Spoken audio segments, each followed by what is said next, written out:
Hey, everybody, on this episode of Room for Seconds, you're going to hear an amazing story on how catering again can build your business, not only catering business, but in-store business, and allow you to grow your revenue on a continual basis from Josh Kopel. Don't miss any of it because you want to learn how to be a success in this industry.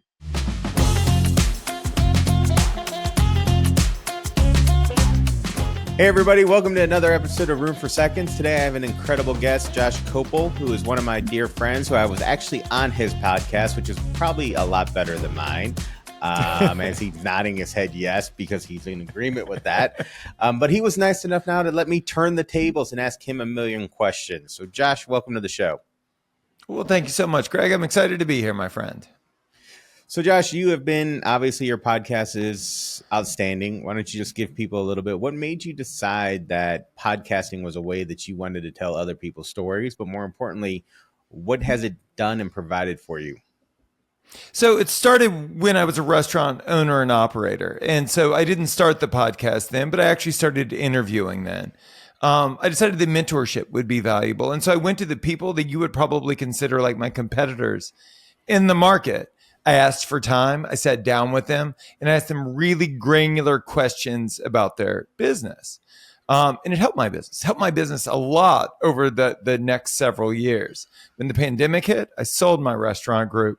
Not because I didn't think we were going to make it, but honestly, because I thought we were. And I was exhausted and I was burnt out. And I felt like I had achieved every success metric there was, and I was miserable. So we sold the restaurant group. And then I was kind of left to my own devices. And what I really wanted to know was who's doing it better, who's smarter than me, who figured out how to achieve what I achieved, but in a more painless way. And I don't think you can do that without context. I think you call up someone like yourself and imagine we're strangers and I start asking you really granular questions about how you make money. I think what ends up happening is I get a restraining order. I don't get answers. And so not when you ask me, I tend to tell you maybe everything. not when I'd ask you, but the podcast provided context. Right. So it was a way for me to introduce myself to people and say, hey, I have this platform. Now, can I ask you these granular questions?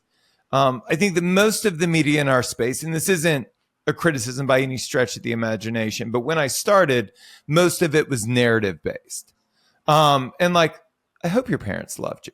But like when my business was struggling, when I was at the lowest point in my life, what I wanted were tactics and tools and strategies, right? I wanted to know how you made money. And there was none of that out there. So I started a podcast that was so granular, so actionable, so boring that like my wife and my mother don't listen to it. But if you own or operate a restaurant, like you will get the tools you need to thrive. Interesting. So basically, you went and created this, but you created a company off of it. I So what did. is it now that you sold your restaurant? Like probably a smart man, because man, they can be a pain in the butt at times. But you sold your restaurant business and you went into what? So after starting the podcast, I built audience. And at some point, the audience turned to me and said, what do you have to sell me? And interestingly enough, I had nothing. I had no wares to sell. But I felt like I had learned enough during my time as a restaurateur and during my time as a media personality that I could put something together. So I went to a coach of coaches and I created a group coaching program. It's called the Restaurant Scaling System. We've been doing it for 5 years. And there are 3 pillars of it. And it is a granular exploration over 6 months on how you can make more money today and make more money tomorrow. Okay. Now you hinted earlier before we started that you're going to give away all your secrets. I So am. walk us through the program. What takes place So, and why? How does it change so a restaurant's life? I think that's a great question. So, I mean, it starts with, and I said this before we got started, I think the goal is always to change people's minds. And so what I found was, and I'm sure you did as well, is when I was making no money, everyone I knew made no money. And then when I started making money, everyone I knew was making money. It kind of has to do with your sphere of influence. And so what I found over time was that there were very simple, logical, foundational things that existed commonplace outside of our industry that if I infused them into my business, I made more money. A lot of what that starts with is creating the most profitable version of your restaurant today. Where we start with all restaurants is not revenue, but profitability. Because what I found was, and you can tell me what your firsthand experience was, but like every month, 2 weeks into the month, I would get the P&L from the bookkeeper. And the bookkeeper would say, you're not making any money. If you want to make more money, you have to make more money. It was always a top line issue for them. It was. It is. And so, It is a like, top look line at issue most of the time, though.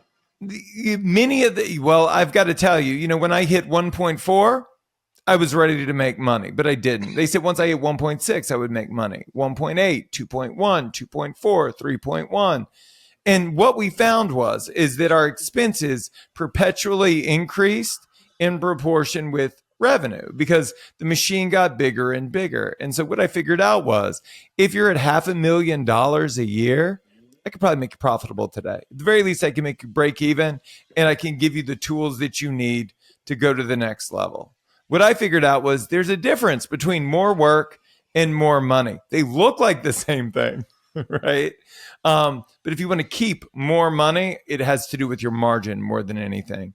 And so we adjust that through the lens of marketing. We increase perceived value, which gives you the ability to hit a higher target per customer average through both menu engineering and salesmanship.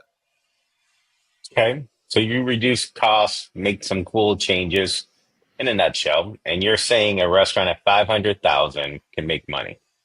I do. Absolutely. I've seen it time and time again. And then we also give you the tools that you need to get bigger than that. The second tenet is going to be about diversifying revenue streams. So one of the ways that we're able to skew your profit margin up is by getting you involved in higher margin things.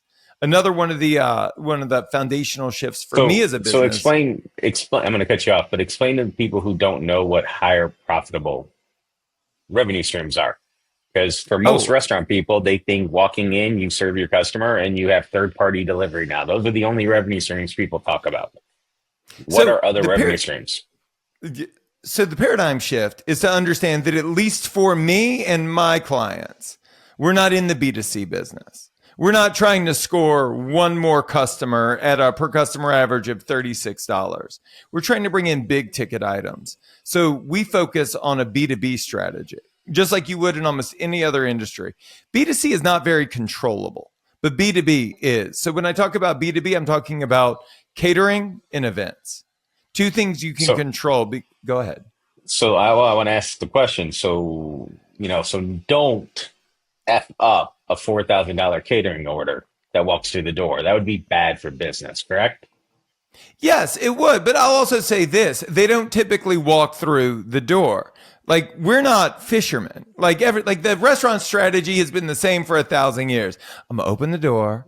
I'm gonna wait by the door, and people are gonna come in. And if they don't, then I'm gonna move from the door to the phone and hope that that rings. And we have an aggressive outbound strategy. So we're not waiting for the phone to ring. We're not waiting for people to walk through the door. We say, who's doing catering in this area? And we have key demos that we go after that are doing catering and the best kind of catering because they're using other people's money to do it. We're looking at events, who hosts holiday parties, who's doing happy hours. We're looking at real estate agents and law firms and offices in the area. We're looking at apartment building managers, right? We're trying to Hmm. create, I would argue, an influencer strategy using the people that can truly influence your business, people that have budgets. I, Okay. I thought there was a question No, there. no, I agree with you. I 100% am on board, but that sounds like it's work, right? I mean, that's hard. Oh, clutch your pearls.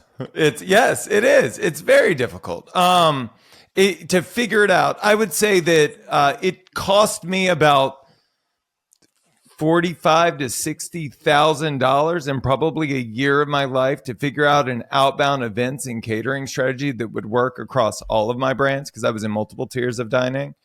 But then everything changed for me.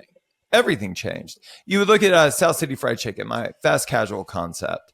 And in store, we initially opened in a food hall, which I didn't know at the time, but that was where all great brands went to die. There was no foot traffic in this thing. It's true. It's true. I see your face. I And so it was, mhm. and so it was horrible. And so what we did was we panhandled, right? Oh, please come in, come have lunch with us. All of this. We tried to spike frequency, but if people don't want to eat there for a variety of reasons, they're not going to do it. But then I thought to myself, well, I wonder how many, this was in downtown LA, how many law firms, how many accounting firms, how many economics firms, how many people are already ordering catering every single week? And so we just started dialing for dollars. And and it wasn't about, hey, if you don't do catering, you should do catering with us. It was, do you do catering? Do you do it on a semi-frequent basis? You should try us. And then we would give them assets. For me, Greg, like marketing is the name of the game. If I was to share my catering and events packs with you, you would understand why we were able to 10x a revenue year 0 to year 1, and why we were able to double it year over year every single year. We're better marketers. And what I figured out over time, and it's kind of the foundations of the course and everything that I do, is I might not be the best restaurateur in the world, but I'm definitely one of the best restaurant marketers in the world. And while everyone else was focused on service and reiterating the menu for the 8,000th time, we were just using foundational marketing practices like outbound outreach to find our customers where they were that were already exhibiting the behavior that we wanted to exhibit, that we wanted to be a part of. And we took their business. We cannibalized the market. I'm Greg Majewski, and I've been a multi-unit operator for 26 years. I know how great it feels owning the right franchise brand, but choosing the right franchisor feels even better. At Craveworthy Brands, our hospitality-driven culture sets us apart because we're invested in your success at every single stage of your journey. We're operators alongside you, paving the way forward to give you a head start on greatness. Start your franchise journey at craveworthybrands.com. Interesting. So after all that hard work, because again, it is work, you built the catering business. That was your B2B philosophy. And the events Is that business. enough? Right, and the events, but is that enough for a restaurant to survive on, or do you need both? That's such a good question, Greg. One drives the other. B2B drives B2C business. I cater your office. There are 60 people in the office, but most of you have never eaten at my restaurant before, right? So the way it works is you're going to have the food. It's arguably the best version of my restaurant because I've had all this time to prepare. My presentation is world class. I've offered specific call to action cards after so you can pick it up. So you're going to bring your family. If your business has their holiday party with me, you're more likely to come back with your family or your friends or other colleagues to experience it again firsthand. So for me, my B2B strategy was my B2C strategy because it was the best way, as TK Pillen from Veggie Grill says, he said that I had a food in mouth strategy. Like if I'm trying to get hundreds of people in to experience the best version of my restaurant, what would be better than a 150 person holiday party? Sounds like it's almost treated as sampling. It is. Ooh, there you go. It is, and it isn't because I'm sampling at a 30% margin. I'm Correct. making way more money, and But so go ahead, you go, well, yeah, please. but I mean the issue that but you're getting food to people that have not been to your restaurant. Yeah, you're going to Right. make money on it and all that, but it sounds like the old fashioned, hey, let's cater to sample a bigger customer pool. And I'm on this Exactly. because these are all things in our LSM that I preach all the time that franchisees go in one ear and out the other because they expect you to magically open the doors and make money, but it doesn't work that way. So I'm also using you right now to send another message, Use me, Greg. but But here's the again, thing. Let's talk about this because I'm going to help you sell it. Let's talk about leverage. Let's talk about high leverage, right? Everybody wants to idealize the restaurant owner that's not afraid to jump in the dish pit or get behind the register and I'll do it for 3 hours today. Those are low leverage activities.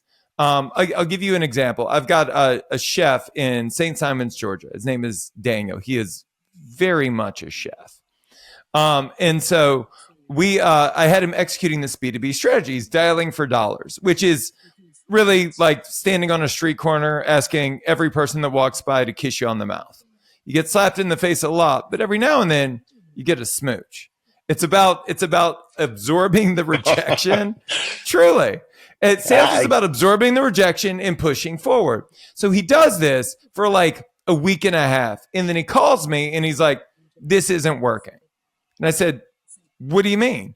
And he goes, I have done all of this. I have gotten nothing but no's and like a couple of yeses. And I was like, well, how much have you generated in event sales through this? And it was about $9,000. And I said, how long did you work on it? And he goes, dude, I put like 6 hours into this. And I said, okay, Daniel, let's do the math. You made more than $1,000 an hour just by sitting on your butt, calling people on the phone, and forwarding along a pack that we created a month ago. I said, like, what else could you do as a chef that's going to make you more money than that? And then he got it. You know, there's this outside of our industry, there's this ethos that, you know, in a startup company, that the CEO is the CRO. They are the chief revenue officer. And I believe that the same is true for restaurants. And so once he figured out that his highest leverage activity was making those calls, dude, that's all he did for a year. And now this year, his goal is very different. His goal is to take 6 weeks off in a row with having zero contact with the restaurant, because that was the condition that I required in order for him to open his next place. So it can happen. It can happen really quick. It's a high leverage item. Nobody's getting $50 worth of catering. So there are thousands out there to get, and they're already buying. They're just not buying from you. Did that sell it to your people? That does a pretty good job. But also, Greg, it comes down to assets. Let's talk about assets really quick. When we talk about like catering and events pack, this is my whole bag, because what I figured out is that there's a specific class of human being that is ordering catering or hosting events. It's a very nervous individual. And the reason is, like, they're not getting it for themselves. They're getting it for like the person that pays their bills. Or if it's on a personal level, they're getting it for their mother-in-law, who they don't want to disappoint either. And so the question isn't, is it going to be great? It is, will I regret this decision? Will I be embarrassed? Also, because most of us just have menus and we have very poor assets, we're not giving that individual the tools that they need to sell it up the chain to the decision maker. So what we did was we took all of the stress and the worry out of it.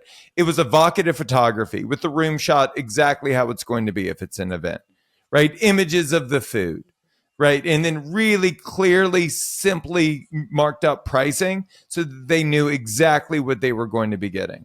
We eliminated all of the decision fatigue and all of the guesswork from the process. Because even though I could do a million things for catering, the truth is these are the 3 best packages. You just let me know how many people you have and we'll take care of the rest.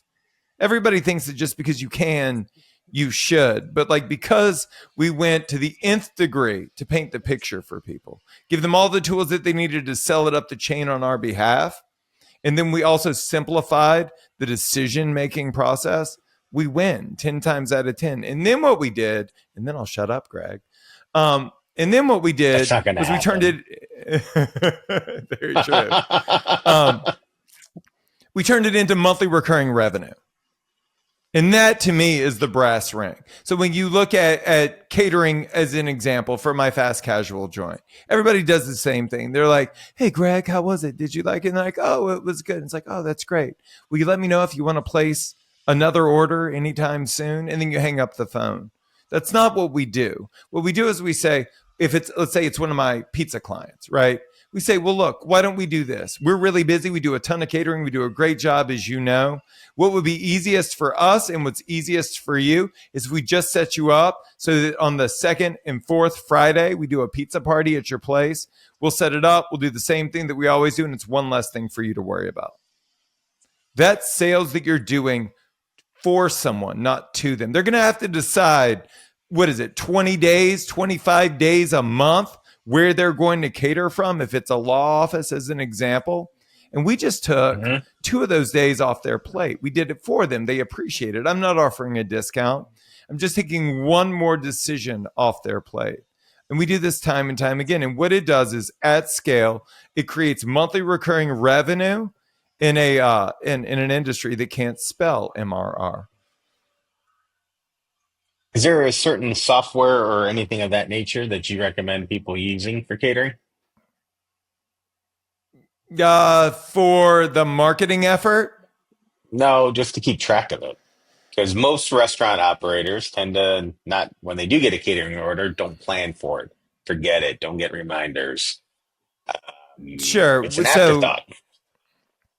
what what we did, and this isn't a sales pitch, but all of my clients are given agency level software that handles all of it. Not only what we're doing, this is how simplified it is on our end, is that we're using data scrapers to pull target information, which is then loaded in with a specific tag into the agency software.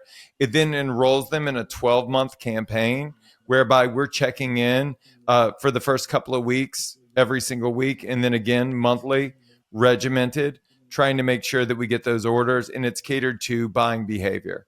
Did they come in for a tasting? Because we offer everyone the opportunity to come by for lunch, right? I don't think anyone's going to order from me until they've tried it firsthand.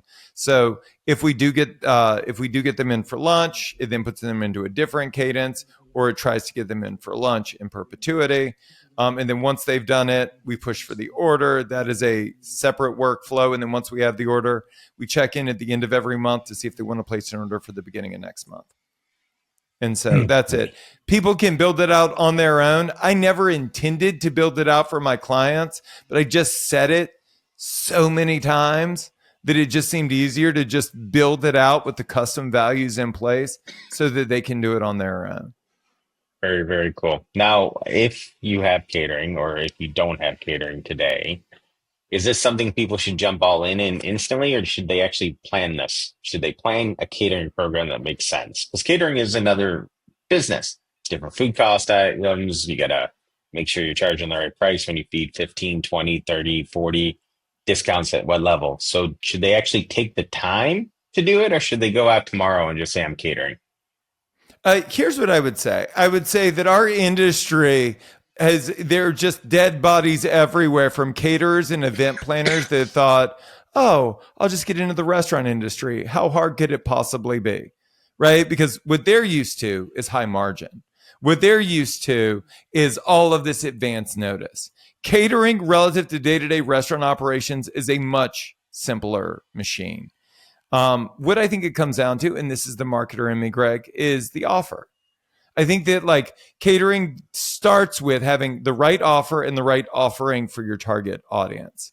And so we spend more time on the pack than almost anything else to make sure that you have world-class assets. Everybody has a catering menu and nobody's selling any catering. So I think it's more about the quality of the pack and the marketing materials. And then the targeting can take care of itself. You can outsource that to almost anyone on Upwork. You get the information and then you just reach out in a way that resonates. I think everybody's trying to sell catering, and I'm just trying to offer free lunches because if they like the lunch, then they'll order the catering. Okay. Makes sense. It's again goes back to sampling to get customers. It, Yes, sir. free lunch is a sampling. And if you like the food, Costco they does should it order for a from you. reason. Absolutely. And they will. So here's the thing. I think that Yeah. as a business owner, you want people to root for you. And I think that the way you do that is by enrolling them in what you do for a living. And the way you do that is you let them know that they're a part of it, that they'll advocate for you over someone else simply because you've built that one-to-one relationship. You know, I was on KTLA almost every month as a restaurateur, which is unheard of. But it was because I built that relationship. What I figured out was what publicists do, I could do myself, which is build one-to-one relationships at scale with the people that can ultimately get me on TV or get me into the Eater Essential 38. I wanted them to root for me. Everybody else wants to come off as super successful. I wanted to come off as somebody worth supporting, and it served me well. Any type of business that should not cater in your eyes? Have you Yeah, I come mean, across one that I should owned a not cater? Yeah, I mean, I owned a 6,000 square foot, 2-story Michelin awarded restaurant. We focused more on events, but I have yet to find a client that doesn't focus, that can't either focus on events or catering. But I think both verticals are absolutely fabulous. Okay. Can we talk So about if something somebody, else? Like I what? want to. What would you like to talk about? Uh, well, it's now that we're getting into the nitty gritty, and there are a couple of things that I think are worth sharing with the audience. And I think one of those is anyone that's listening to this is probably hoping to get new customers, right? Or more returning customers. And both of those things are great. Or But they I want just to talk wanted about to it. see your face? Probably not. They're probably tired of seeing my face at this point. Um, Here's what I think should keep everybody up at night. I think it's conversion rates. I think that arguably most people are spending all of their time on social media. I think that for most is a waste of time. Social media is an Really? inherently, yeah, I'm gonna tell you, and I'm a Social marketer. media is a waste of time? Yeah, yeah, Please relative to say all of that the other louder holes in for the me. funnel. Okay, so here's what I think. I think that social media is an inherently low intent platform.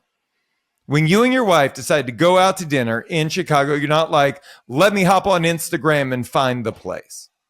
It just doesn't happen. Nor have you ever been in a situation where you're scrolling through Instagram on the toilet, you see an image of a restaurant or food at a restaurant, and you scream to your wife, grab your shit. We're going to go eat at this restaurant as soon as I'm done. It doesn't happen. That's not why people are on social media. Am I wrong? That's not, you've never done that. You've never, ever done that. No, I've Not a never fan, actually found right? something on social media that has driven me to get up instantly and go. Nope. No, that's not what it's there for. And so understanding that, like, where are those high intent platforms? Well, it's your website because you've never sat on the toilet and perused restaurant websites. Maybe you have.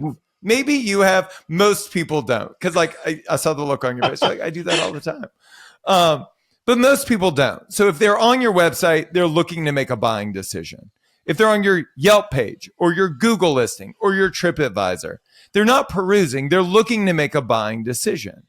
And what I have found is everybody is putting 99% of their effort into social media, which is not going to convert, right? Instead of putting all of that into Adam from owner.com, I interviewed him for the show, and he had this startling statistic that the conversion rate on the average restaurant website is 10%.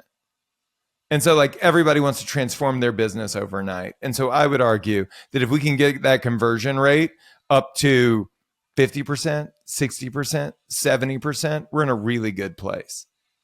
And that's where we have the opportunity, is it optimized for mobile. And then, if I've been successful as a marketer, Greg, it's because I am incredibly ordinary. What I like, everyone likes. I am not unique in any way. So if I just market to me, I do really well. And what I found is most restaurant websites, most Yelp pages, TripAdvisors, Google listings, they're not answering like the 3 or 4 questions that people need to get answered in order to make that buying decision, in order to go from eyeballs to butts in seats. And so I think that if all we did was focus on that for the next 24 hours, I think our restaurants would be way busier than they are. When you go into the back end of Yelp and Google and TripAdvisor and your website, how many hits are you getting a month? Thousands, thousands and thousands and thousands of hits. And what are we pitching on those websites? Come by on Tuesday for reverse happy hour. Instead of being like, you've never been here before, come by for dinner this weekend, right? The thing that you're known for and the most frequent use case for your business. Most of us have 10 or 12. Sign up for my mailing list. Order catering. Let me ask you something, Greg. Like, have you ever signed up for a mailing list for a restaurant you've never been to? Have you ever Nope. ordered catering from a restaurant you've ever been to? But like, those are the calls to actions you're going to get before you get, come have dinner here this weekend. And so for me, I think the conversion is a huge conversation. Now I'll go back to social media for just a second and then I'll shut up. The way social media does work is this. You can use social media to convert. So instead of broadcasting, what me and my clients do is we have a social media direct message strategy where we want people to feel seen and special, and we give them a specific call to action to come in. So it's, hey, are you local? What are you doing this weekend? And if they're not doing anything, we invite them in using a very specific offer creation process that does not involve discounting or freebies. Because your best customers don't need anything other than just a reminder that you exist. And if you do that 35 times a day, that could be toilet time again. If you do that 35 times a day across, let's just say one channel like Instagram, you've made 1,000 offers over the course of a month. But you haven't made 1,000 offers to a cold audience. It's to a warm audience. Not only have they been to your restaurant, but they follow you on social media. So ask me, Greg, ask me what the typical conversion rate is on those offers. What's the conversion rate? It's 25%. It's That's pretty damn 25%, good. bro. That's pretty damn good. And look, you think they're coming in by themselves? No, they're going to No. bring a friend, at least one friend. So you look at that and you say for $0 spent and probably 15 minutes a day using a script that's proven to work, you will get at minimum 500 new or 500 additional covers every single month. That's how we should be spending our time on social media. It's not about broadcasting. It's about one-to-one relationships at scale. And scene. So you still have to build social a little bit to get the followers. So it goes hand in hand. Do you? Do you? I mean, most people already have thousands of followers. I mean, Well, I haven't correct. I haven't worked with anyone that has less than a couple of thousand followers. It's probably true. I You mean, know, like everybody's got enough. So that's at least 2 months worth of fodder. And I'm not saying don't post on social media. As you can but imagine, don't I have a whole spend on strategy around social this. media. Don't spend on social media, and also like spend most of your time in the DMs, not publishing. I make a ton of money off social media, and I think I posted last in 2021. I think that was the last time I posted on social media. But people follow me all the time, and when they go to my social media profile, they see everything they need to know about me. So that when I do direct message them and I say, "Hey, Greg, thanks for the follow. How'd you find me? What are you looking to work on in your business? You should show up for my free 5-day challenge." You do. So I still believe in actively using social media, but I use it to build connections, which I think at some point, like 15 years ago, was the actual point of it to begin with. Yeah, not doom scrolling. Right. Come to my restaurant, buy my shit. Look at this piece of pie. Come buy it, please. And don't go on a date with and go like this the whole time. Oh, it's so sad. You know, I owned a bar for 11 years and like I opened the bar in 2010. So I watched that bar evolve like over the course of more than a decade. And it literally went from like a bunch of young people talking to each other, engaging, to just a bunch of people standing around on their phones, trying to figure out who they could swipe with to avoid any potential rejection in this 900 square foot bar. It's a real bummer. I worry for the future. Amazing. All right, we're gonna go and ask some last questions because we try to keep it a little short because I know nobody listens past 35 minutes. It's fair. Um, but I would like to have you back on because we've just started to approach the subject of where we really wanted to go. So let's do 5 rapid fire questions real fast. Favorite movie? Oh, that's a really good question. Probably The Boondock Saints, dated reference, but a very good movie. Okay. Book you're reading today. Oh, it's called Coming Up for Air. It's totally changed my mind about email and text message communication, like how we should be using those mediums better. It's fabulous. Well, who is the one person in the industry that got you started and changed your life going towards restaurants? Oh, that's a really good question. It's a guy named Jim who didn't give me my first like bar job, but gave me my first bar manager job at the Alligator Bayou Bar in Prairieville, Louisiana, on Alligator Bayou. It was the first time that I had gotten it's true. It's the first time I had gotten a taste for leadership and the fact that like I could actually control the outcome of a business. Okay. On The Office, which character are you? I don't watch The Office. Is that weird? I've never watched I it. didn't I've never watch it. seen a single I don't episode. like The Office, but it's always on in my house. So unfortunately, I've Mm, seen it.